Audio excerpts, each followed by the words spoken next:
Hola, muy buenas a todos. Pues os traigo otro vídeo. En este caso vamos a continuar con las ecuaciones de Maxwell, pero vamos a introducir dos términos muy importantes que son incluso actualmente para la física moderna, que son los potenciales electromagnéticos y los campos Gauss.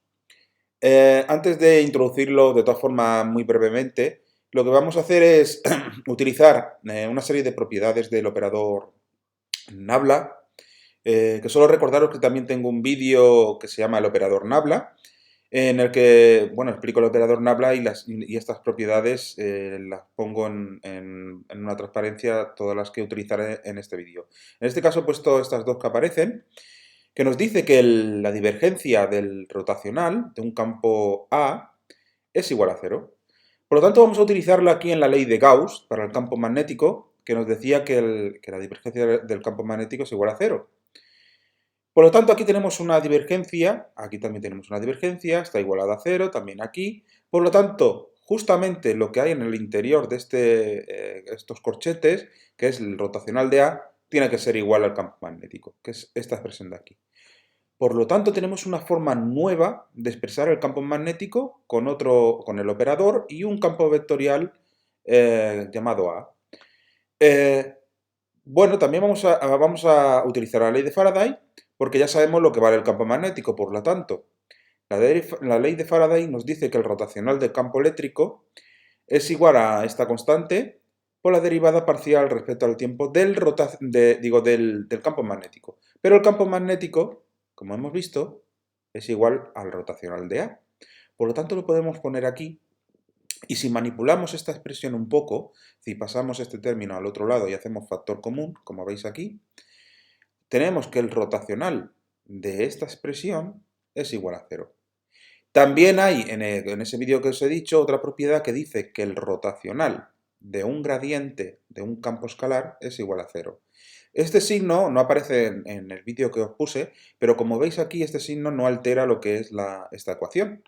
Es decir, se puede estar o no está. Y este signo está elegido por conveniencia, ¿vale? Para la aplicación de estos potenciales. Es decir, lo he puesto porque he querido. Eh, entonces, ¿qué tenemos? Aquí tenemos un rotacional, aquí tenemos el otro rotacional, y está igualado a cero, y aquí también. Por lo tanto, esto que hay en el interior de estos corchetes tiene que ser igual a esto que hay aquí.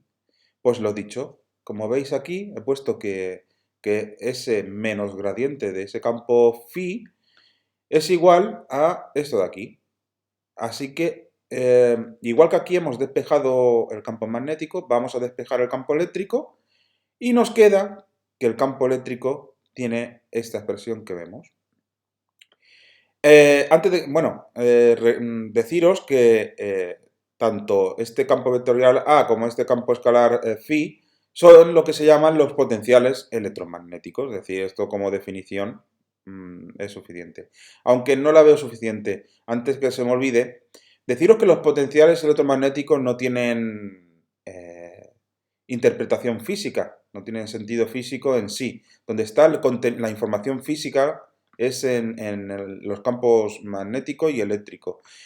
Estos potenciales electromagnéticos solo son como una herramienta matemática, unos campos auxiliares que se utilizan para facilitar los cálculos de estos dos campos eléctricos y magnéticos. Por lo tanto, no tienen significado físico. Y claro, se nos plantea esta pregunta. ¿Qué potenciales electromagnéticos A y phi tenemos que utilizar? Pues bueno, vamos a la siguiente transparencia. Pues como es evidente, los dos potenciales electromagnéticos que tenemos que utilizar son los que estas dos ecuaciones nos dicen. Pero no solo eso. Como hemos dicho, las cantidades físicas tienen que ser igual siempre, hagamos lo que hagamos.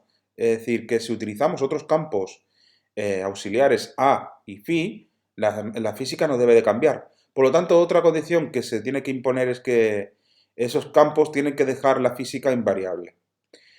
Y claro, qué potenciales electromagnéticos tenemos que utilizar? Pues todos aquellos potenciales que se relacionen según estas expresiones, esta de aquí y esta de aquí.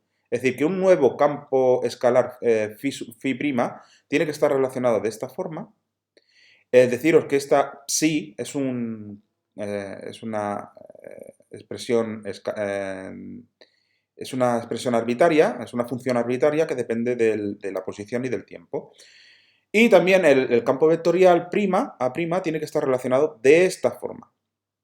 Y estos nuevos campos son los que se llaman campos Gauss. Es decir, pueden ser totalmente diferentes dependiendo de qué, pues de qué problema tengamos delante nuestro. Podemos utilizarlo como queramos, pero que cada uno de ellos verifiquen estas ecuaciones y estas de aquí arriba.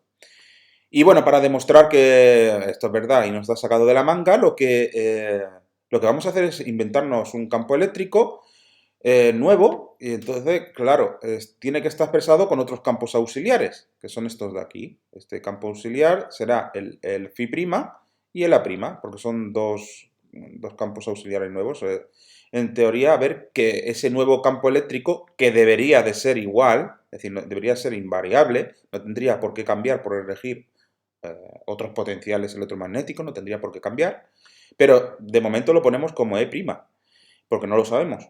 Entonces lo que vamos a hacer es, bueno, estas cantidades ya las conocemos, esta phi' es esta de aquí. Por lo tanto, vamos a sustituir aquí esta expresión por lo que vale. Y lo mismo con A', que es esta expresión de aquí. Entonces vamos a sustituir esto aquí. Y bueno, lo que vamos a hacer es desarrollar todas esas expresiones y vemos que hay un término que se va, este término se va con este, y nos queda justamente esto de aquí, que si uno lo visualiza respecto a esta expresión, es exactamente el campo eléctrico. Es exactamente el campo eléctrico. Entonces el resultado final que nos queda es el que el campo eléctrico es igual a ese campo eléctrico prima. Los dos son iguales.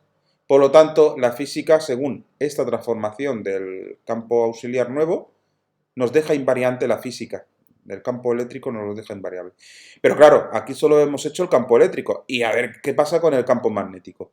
Pues el campo magnético estaba expresado, recordaros, de esta forma, con el rotacional de ese campo vectorial A auxiliar.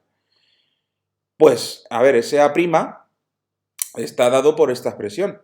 Por lo tanto, vamos a sustituirla aquí y vamos a manipularla, vamos a desarrollarla.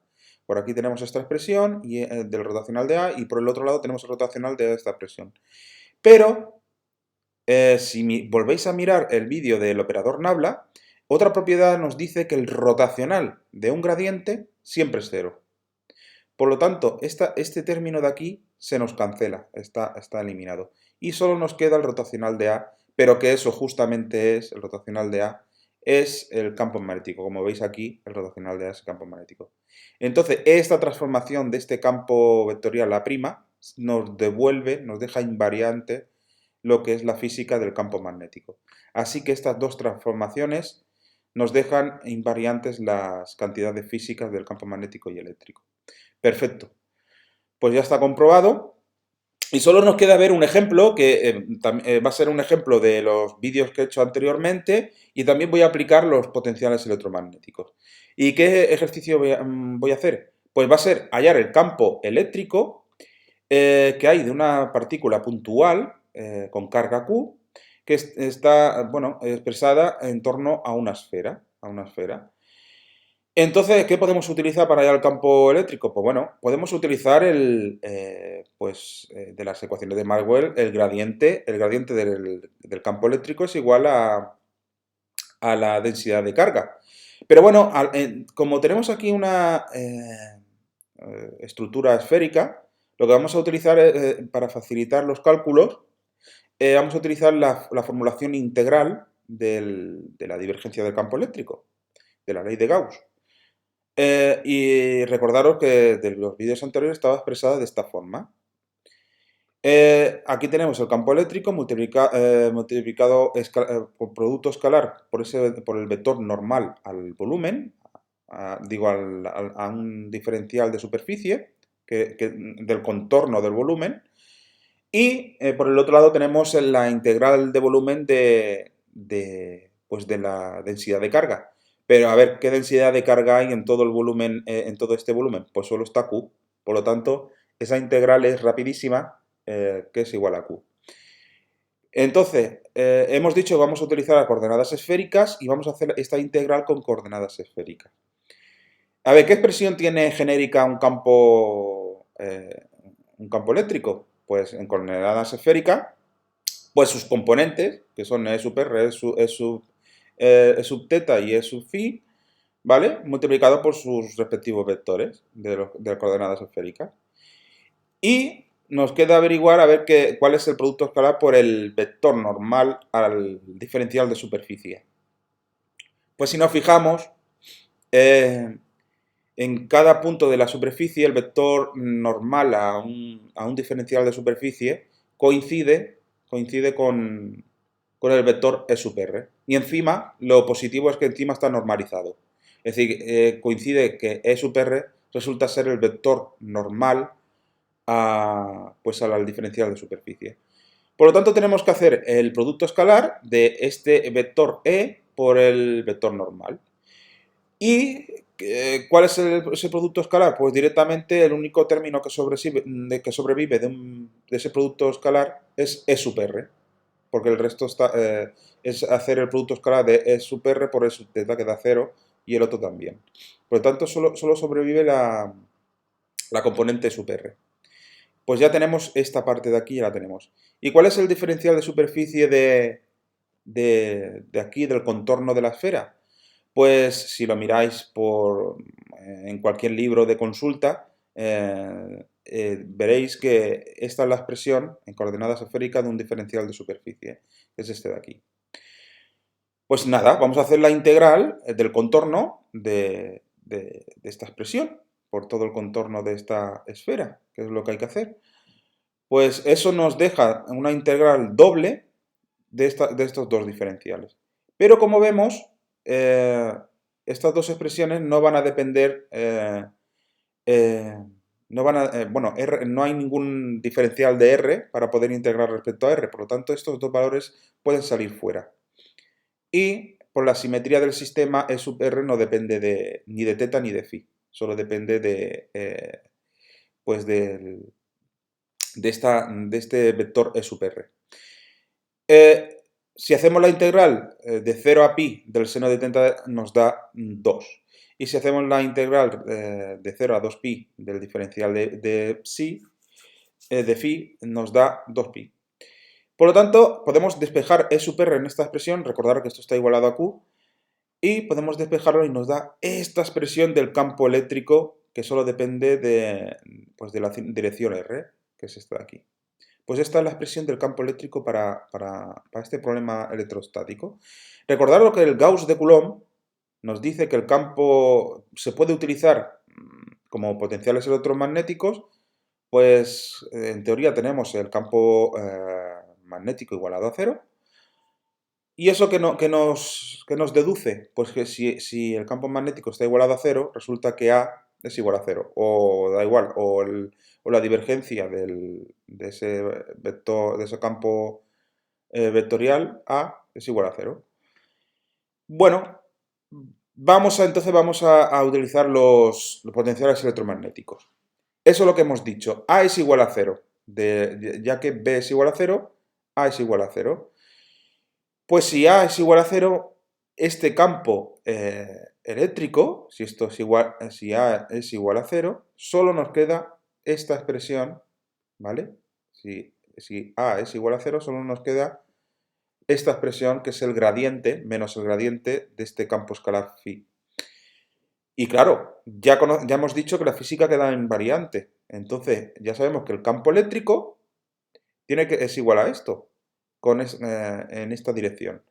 Del gradiente solo sobrevive esta dirección. Por lo tanto, solo tenemos que hacer la derivada parcial respecto a r de este phi sub r. Si vamos a llamarlo phi sub r, la única componente que sobrevive de este campo escalar. Y como esto sabemos que tiene que ser igual a esta componente, pues solo tenemos que hacer una integral, que es integral respecto al diferencial de r de esta expresión. Y hallamos que el potencial electromagnético phi sub r es igual a esto. Y, como hemos dicho, tenemos dos potenciales. Recordad que A era igual a 0. Pues ya tenemos el Gauss de Coulomb aquí. Pero se nos plantea otra forma. Dice, bueno, ¿y si nos da la gana de poner otros potenciales electromagnéticos totalmente diferentes, aunque nos compliquemos la vida? Porque aquí esto, como veis, es mucho más fácil con este Gauss de Coulomb. Pero bueno, ¿y si nos complicamos la vida? Pues bueno, la forma de complicarse la vida, con un ejemplo, podría ser, vamos a elegir que phi' sea igual a cero, por ejemplo. Pues claro, aquí hemos elegido ya un potencial electromagnético. Entonces, claro, esto impone otra condición aquí y aquí y en otros lados. Entonces, eligiendo este potencial, nos queda que si lo imponemos aquí, si imponemos este potencial aquí, esto nos queda cero y solo sobrevive este término. Como veis, solo sobrevive este término que, como la física vuelve a quedar invariante, el campo eléctrico este E' tiene que ser igual a este. Por lo tanto, nos queda, para hallar este campo vectorial A', lo que tenemos que hacer es la integral de toda esta expresión respecto a dt. Recordaros que es este de aquí, es esta integral respecto a dt. Y encima ya sabemos que solo depende de sub r. Pues si hacemos esta integral, es sencilla porque solo es introducir una t aquí. Y nos queda este como campo vectorial A'. Y claro, ya sabemos que ya tenemos los dos potenciales, porque sabemos que esto es A' y esto es phi' igual a 0. Ya tenemos los dos potenciales de este Gauss curioso, pero claro, bueno, ya como coletilla, es decir, y bueno, recordaros la psi que estaba relacionada, no sé cuál era, no sé si era este, no, que psi está relacionado con esta transformación de estos nuevos campos, potenciales electromagnéticos, que, pues, a ver, solo para terminar el ejemplo, así por curiosidad, bueno, mira, si lo tenía aquí, estas son las dos relaciones con el de. Pues solo hay que introducir los antiguos potenciales electromagnéticos y los nuevos para poder hallar el psi. Entonces, claro, recordar que en el ejemplo anterior A era igual a 0, ¿vale? A era igual a 0 y phi sub r era igual a esto. Por lo tanto, A era igual a 0 y tenemos que este A', que es esto de aquí, tiene que ser igual a este término. Y como solo tenemos el término E sub r, de este gradiente solo sobrevive el término E sub r, que es la derivada respecto a r, la derivada parcial respecto a r de este psi. Pues solo nos queda hacer esa integral de psi sub r de toda esta expresión. Y nos queda esta función arbitraria. Esta es la función arbitraria. Y claro, esa función arbitraria tiene que ser igual que el otro potencial. Es decir, tiene que ser iguales para que la física no cambie. Por lo tanto, recordar que el phi sub r, phi' sub r es 0. Es este de aquí. Y el phi sub r es el del ejercicio anterior. Es este de aquí. Por lo tanto, solo nos queda hacer la derivada respecto al tiempo, en este caso no respecto a r, de esta expresión, ¿vale? Por lo tanto, esto no deja de ser una otra integral respecto al tiempo. Y si hacemos esa integral, nos queda que, pues como tenía que ser, que esas dos expresiones son exactamente la misma, ¿vale? Así que correcto. Como ejemplo, ese que he hecho está bastante bien. Pero claro, solo hemos utilizado dos ecuaciones de Maxwell, pero claro, nos quedan otras dos. ¿Y cómo quedan las otras dos leyes, la de Ampère y la de Gauss para el campo eléctrico, con estos potenciales? Pues bueno, vamos a introducir estos campos magnéticos y eléctricos en las leyes de Ampère y la ley de Gauss. Vamos a empezar por la ley de Gauss. Hay que hacer la divergencia del campo eléctrico. El campo eléctrico es este de aquí arriba. Por lo tanto, hay que hacer la divergencia de toda esa expresión. Y eso igualada a la densidad de de carga eléctrica, la densidad de carga eléctrica. Y, claro, aquí tenemos que hacer la divergencia del gradiente. Si veis el vídeo que tengo del operador Nabla, en una de las propiedades dice que la divergencia del gradiente es el laplaciano del potencial en este caso. ¿Vale? El signo se mantiene, este de aquí. Es la divergencia del gradiente es el laplaciano. Y solo nos queda hacer la divergencia de este término, pero que tanto esta constante como la derivada puede salir fuera de la divergencia, por lo tanto nos queda solo la divergencia del campo vectorial A, que es esta expresión de aquí. Y eso igualado a la densidad de corriente eléctrica.